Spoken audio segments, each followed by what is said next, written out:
UN Secretary General describes the situation in Gaza as absolute hell.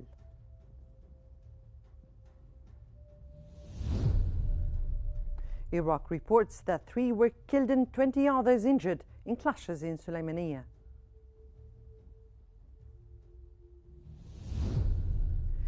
And the Iranian foreign minister affirms the country's readiness to defend its rights.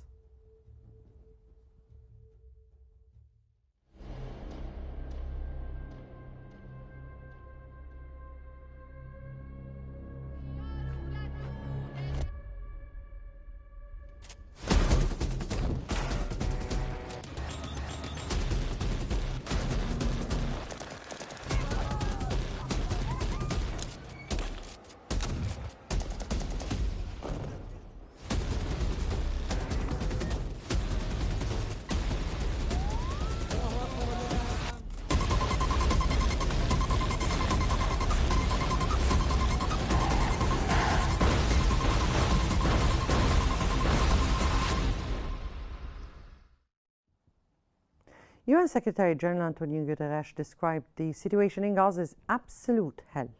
Guterres said that what is happening in Gaza involves levels of death and destruction unlike anything he has seen in any other situation, adding that the tragic conditions endured by the people of Gaza need to be rectified.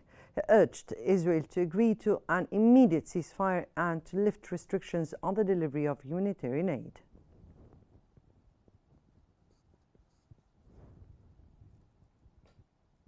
Saudi Arabia expressed deep concern just hours after the United Nations officially declared a state of famine in Gaza, where 500,000 people are suffering from what experts have described as a catastrophic level of hunger, affirming that this will remain a stain of shame. The Saudi Ministry of Foreign Affairs stated that the kingdom expresses its deep concern in light of the Integrated Food Security Phase Classification, the IPC report, and the official declaration of famine in the Gaza Strip.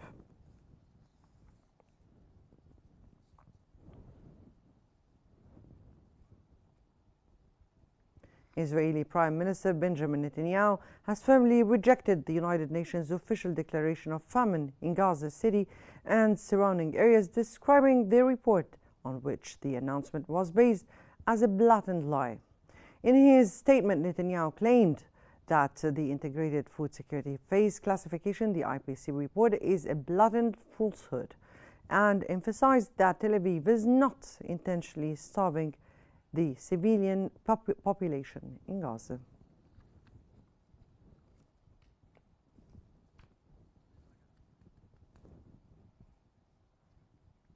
Earlier, Israeli Prime Minister Benjamin Netanyahu has initiated immediate negotiations to release all detainees held in Gaza and end the nearly 2-year war on Israel's terms, while the military continues its offensive on Gaza City, having called up 60,000 reservists. Mediators are working to bridge gaps in a new ceasefire proposal. Israel's government insists on the release of all remaining detainees, while the proposed deal would free 10 living detainees and 18 bodies in exchange for 200 long-serving Palestinian detainees.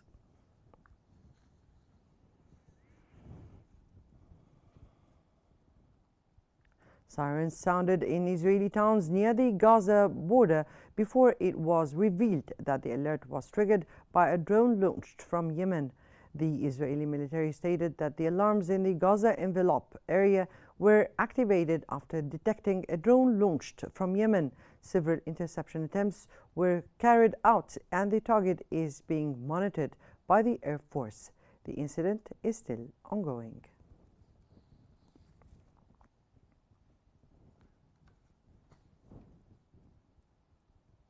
The Israeli Chief of Staff, Eyal Zamir, stated that the Israeli army intends to expand its military operations in the Gaza Strip in the coming days.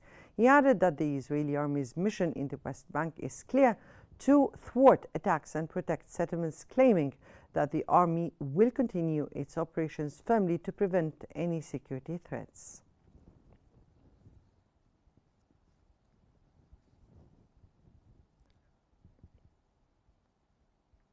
UK Foreign Secretary David Lammy stated that the declaration of famine in Gaza is a moral outrage caused by the Israeli government's refusal to allow sufficient humanitarian aid into the territory. He called on the Israeli government to act immediately to prevent further deterioration of the situation in Gaza, emphasizing the urgent need for a ceasefire to facilitate the delivery of aid and to halt the military operation in the famine-stricken area.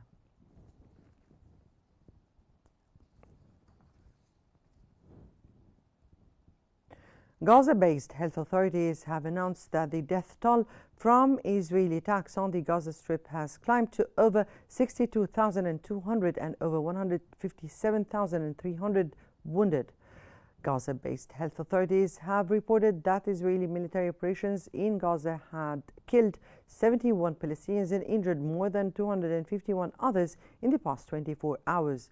The Gaza Ministry of Health has reported that 24 were dead and 133 wounded as a result of the Israeli bombing of 8 centers in the last 24 hours. It also reported that the number of victims from the bombing of 8 centers has risen to more than 2,060 deaths and more than 15,100 others wounded.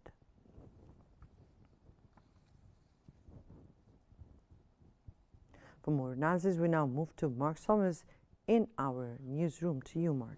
Thank you very much, Mona. Yes, good evening, everyone. We're now joined from Cairo by the international relations expert, Dr. Hossam El-Boukiai, who's joining us here. Welcome to Q News. What's your reaction to the United Nations declaration of an official famine in the Gaza Strip? I think the declaration of the United Nations, at first, let me thank you for inviting me here. I guess the declaration of the UN is too late.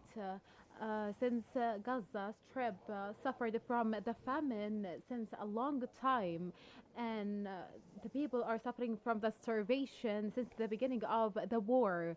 And actually, the UN didn't declare that before. Actually, all the references and all the evidences that we are having refer that the people are now dying out of being starved to death. Even the children, till now, they reached to the extreme level of starvation. Women, children, old people, all the people now cannot reach to the basic needs in their lives. So at the beginning, it was just it was limited to the health sector, but now it reached to all the levels and all the sectors. People cannot even find water to drink.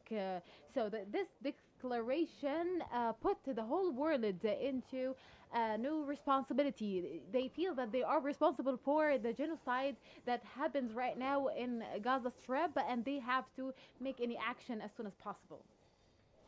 Now, how do you see Netanyahu's attempts to deny the famine? He's had his surrogates, his lackeys out all over the world on the media saying that the UN statement is false, and also saying that the pictures and video of starving children in Gaza are fake. What do you make of that?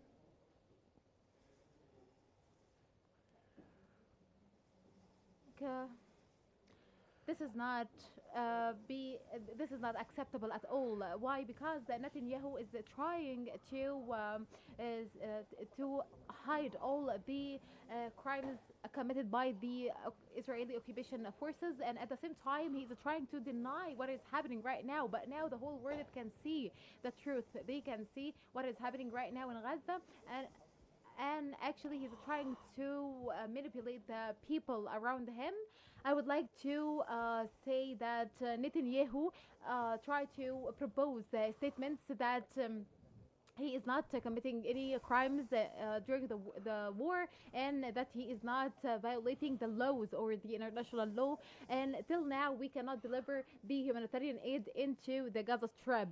Till now, no one can deny the truth that we are facing and that we are seeing every single day, not just through videos or through the pictures. Now we can see what is happening in Ukraine, for instance. Why they are not denying what is happening in Ukraine and the people who are killed in Ukraine.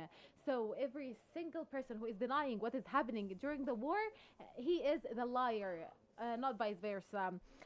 Now we need to consider that escaping from the crimes that are committing in Gaza Strip is the thing that we cannot accept. Now, Doctor, we heard earlier about the British Foreign Secretary's remarks on the need to end the war in Gaza, calling the famine a moral outrage. But these words have been said many times before. The last time the British government criticized Israel, Netanyahu called the British government's words anti-Semitic. Is the international community ever going to be able to put pressure on Israel to stop this war? Actually, from my personal perspective, I think that these statements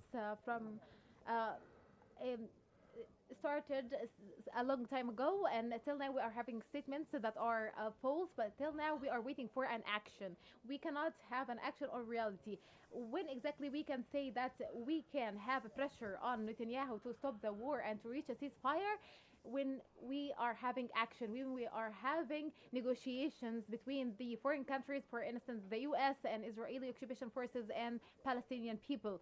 If we can sit together and we can have negotiations on the table, that time we can reach a ceasefire. Till now, Britain, they are criticizing what's happening and the policy that are followed in Gaza Strip, for instance, the famine and the starvation that is happening and the weapons that are used. But till now, no one is trying to make the best use of their network or their interests or the mutual interests between the countries and Israel to practice pressure on them to reach a ceasefire. Till now, we are just seeing statements from the international community, but till now we cannot have any action from the international community to stop the starvation and to stop the war in Gaza.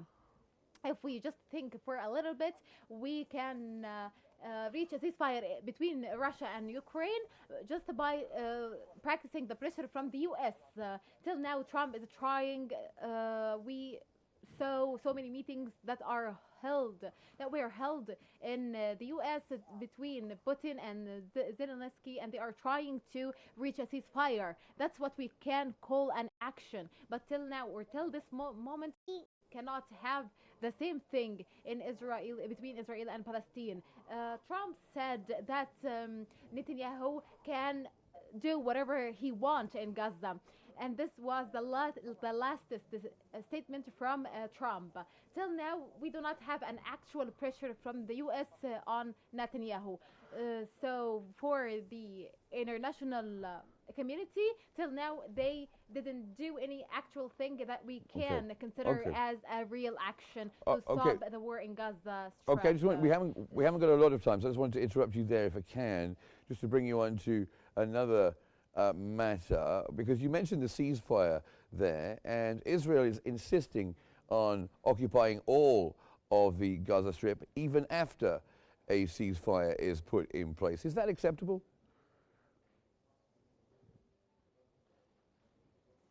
Actually, the new truce or the suggestion of a new truce, this is not real, because Hamas accepted that truce, but at the same time, Netanyahu did not accept that. This was a kind of suggestion between Qatar, Cairo, and Palestine or Hamas, and at the same time, we do not have the acceptance of Netanyahu. So how come we can consider the acceptance of Netanyahu, and Netanyahu will not try to reach to any ceasefire? Netanyahu is under two things to take or to occupy Gaza Strip, is to build the new state of Israel by occupying the Gaza Strip, and at the same time trying to have the actual impact on the country. Thank you very much indeed. Thank you so much for, I'm afraid we have to leave it there, but thank you so much, Dr. Hossam El-Bukai. Thank you very much. Joining us from Cairo, an international relations expert, as we go back to Mona in the studio. Well, thank you so much, Mark, for the analysis. And back to our bulletin, Israeli Defense Minister Israel Katz has announced approval for military plans to eliminate Hamas and evacuate Gaza's population. Katz stated that the primary conditions for ending the war are the release of all detainees and the dismantling of Hamas weapons. He warned that if Hamas does not comply, Gaza will face the same fate as the Palestinian side of Rafah City and Beit Hanun.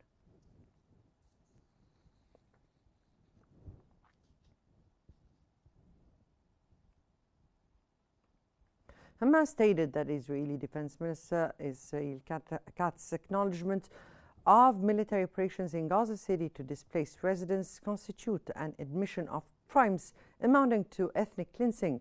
Hamas further highlighted the city's ongoing systematic destruction and continuous brutal massacres targeting innocent civilians. They emphasized that Gaza's humanitarian crisis is worsening, exacerbated by the Israeli siege and the deliberate use of starvation as a weapon. Earlier, Hamas has called the famine declaration in Gaza a stain on Israel and its supporters. The group stated that the crisis is conclusive evidence of a crime against over 2 million besieged Palestinians.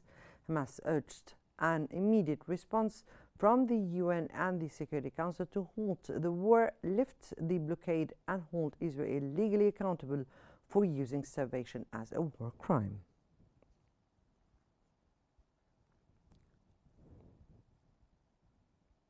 A global hunger monitor has reported that famine has struck northern Gaza, with nearly a quarter of its population affected by extreme food shortages. The Integrated Food Security Phase Classification System Network confirmed the famine, warning it could expand to include other areas by the end of September. The report stated that 54% of the population faces emergency levels of food insecurity.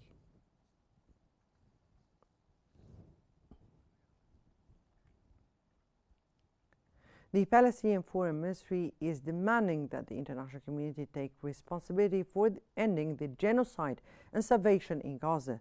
The ministry stated that the Palestinians are facing genocide and ethnic cleansing in front of the world's eyes. It urged global pressure on Israel to immediately allow humanitarian aid into Gaza, condemning Israel for using starvation as a weapon of war.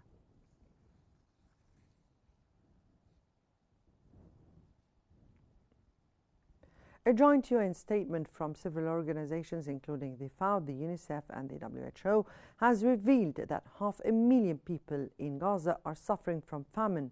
The organizations voiced concern about a potential military offensive on Gaza City and its devastating impact on civilians. They urged for unhindered aid access to mitigate deaths from starvation and malnutrition.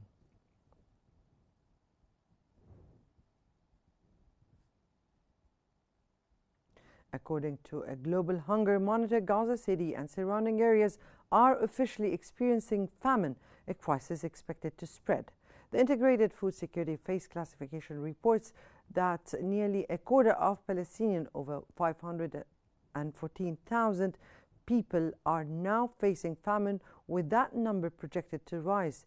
The IPC's finding makes Gaza the fifth territory to experience famine since the system was created. Israel, however, has dismissed the report as false and biased.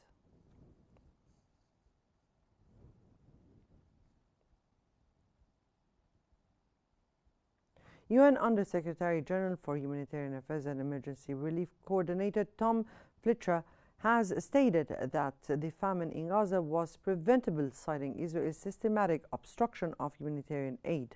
Fletcher called on Israeli Prime Minister Benjamin Netanyahu to allow massive supplies into the region. According to a global hunger monitor, nearly a quarter of Gaza's population is facing starvation, with critically low supplies of essential nutrients, pushing more children towards famine.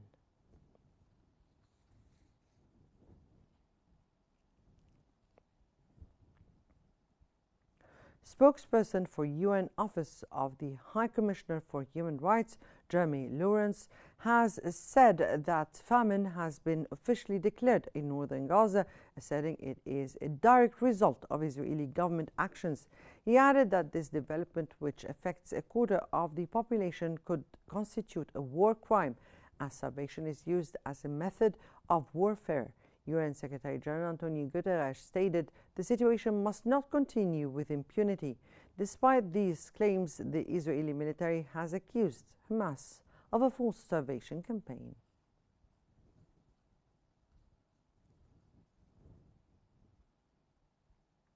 Moving on to Iraq, where the Iraqi media reported that 3 people were killed and 20 others injured in clashes that occurred during the arrest of Lahore Sheikh Janji, leader of the People's Front Party in Sulaymaniyah, located in the Kurdistan region of Iraq. Large numbers of security forces had been deployed since Thursday evening near the Lala Zar hotel in Sulaymaniyah, where Lahore Sheikh Janji was staying. The clashes broke out at 3 a.m. on Friday, and according to media reports, flames and smoke were seen rising from the Lala Zar hotel.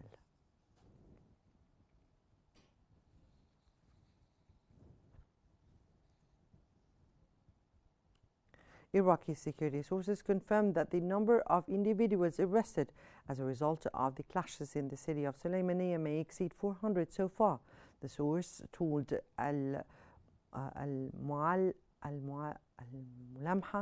that the total number of those detained during the violent clashes that broke out in the early hours of the morning could reach 400, including raids on some headquarters belonging to Lahore Sheikh Janji and his associates.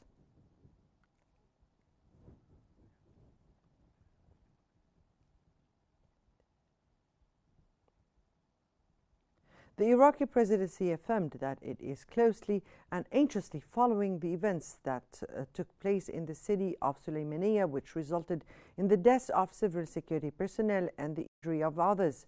The presidency stressed the need for restraint and adherence to legal and judicial procedures in accordance with the provisions of the Constitution, avoiding violence and reinforcing the principles of justice while preserving the safety and stability of citizens.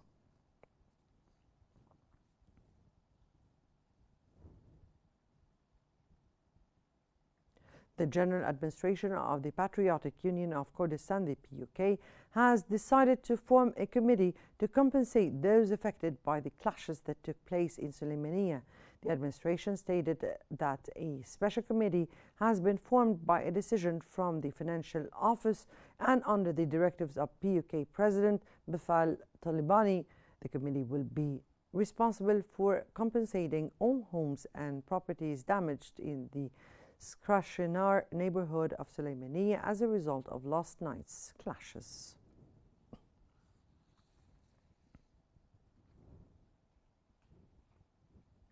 The United Nations Assistance Mission for Iraq, the UNAMI, expressed deep concern over the recent developments in Sulaymaniyah province, voicing regret over the casualties resulting from the clashes that recently took place in the region.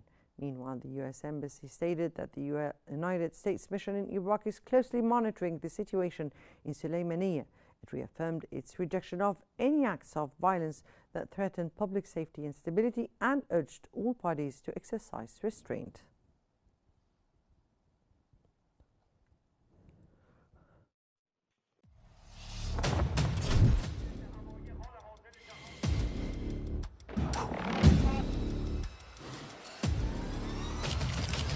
We're trying to make a deal so that there's no destruction and death.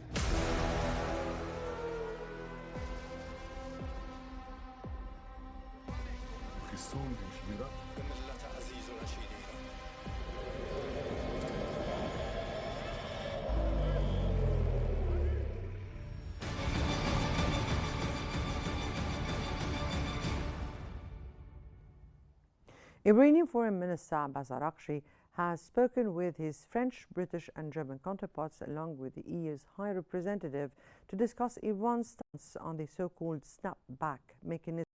Araghchi emphasized that these countries lack the legal and moral authority to invoke this mechanism and warned of the consequences if they do.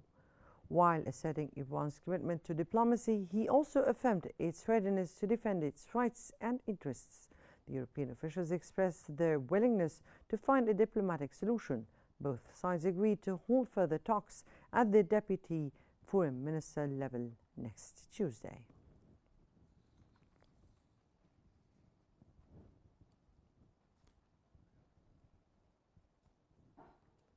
French Foreign Minister Jean Bolton has announced that negotiations between Iran and European powers concerning Iran's nuclear program are scheduled for next week. Barrot revealed on X that he, alongside British Foreign Secretary David Lammy and German Foreign Minister and Kaja Kallas, held a significant call with their Iranian counterpart. The discussions addressed Iran's nuclear activities and impending sanctions that European nations are preparing to reinstate against Iran in response to ongoing concerns.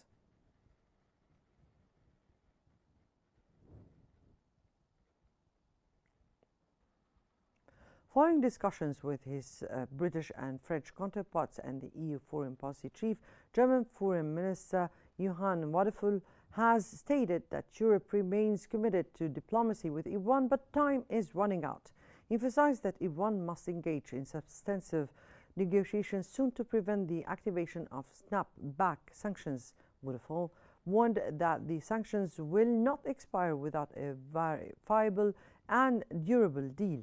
European political directors have been instructed to meet with their Iranian counterparts next week to continue talks.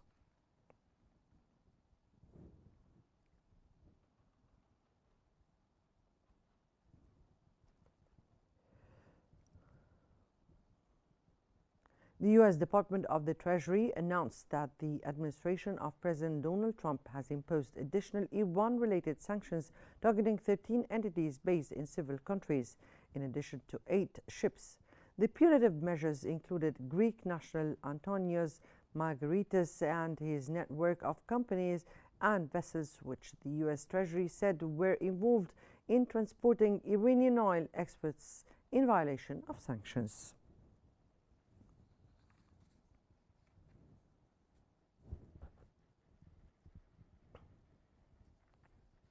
And moving on to Lebanon, where the American website Axios revealed that U.S. administration requested Israel to reduce non-urgent military operations in Lebanon to support the Lebanese government's decision to begin disarmament of Hezbollah. Axios reported that President Donald Trump's administration asked Israel to consider withdrawing from one position and to significantly scale down airstrikes for a few weeks as a first step to demonstrate readiness to cooperate with the Lebanese government's efforts.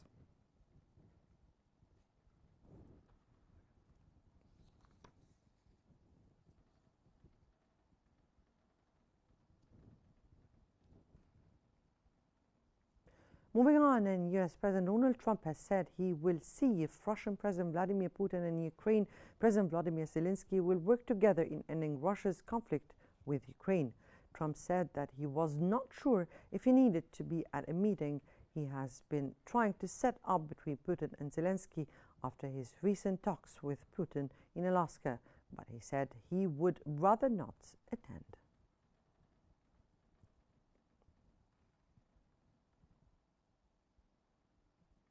Russian Foreign Minister Sergei Lavrov has stated that there are currently no plans for a meeting between Russian President Vladimir Putin and his Ukrainian counterpart Vladimir Zelensky. However, Lavrov added that Putin is prepared to meet with Zelensky once the summit agenda is finalized. Lavrov claimed Russia has shown flexibility on several points raised by U.S. President Donald Trump during talks in Alaska. Lavrov also said that Zelensky, when presented with principles for peace, had said no to everything.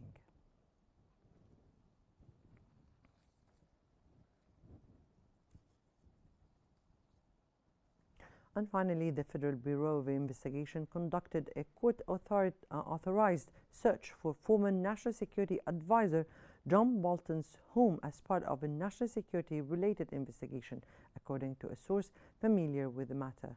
FBI agents were seen speaking to someone on the house balcony, and at least 4 to 6 agents were observed entering the home.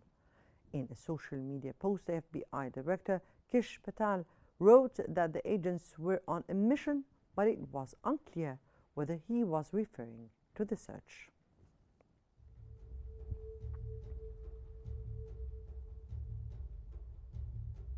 Well, that brings us to the end of our news bulletin. Here is what we've been covering. UN Secretary General describes the situation in Gaza as absolute hell.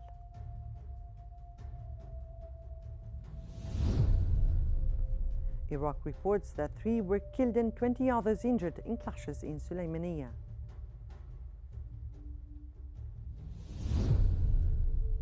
And the Iranian Foreign Minister affirms the country's readiness to defend its rights. Well, this concludes our news bulletin for the hour. Don't forget to follow Qnews on YouTube, Facebook, X, Instagram, and TikTok at Qnews EGY to stay informed. Many thanks for watching and good night.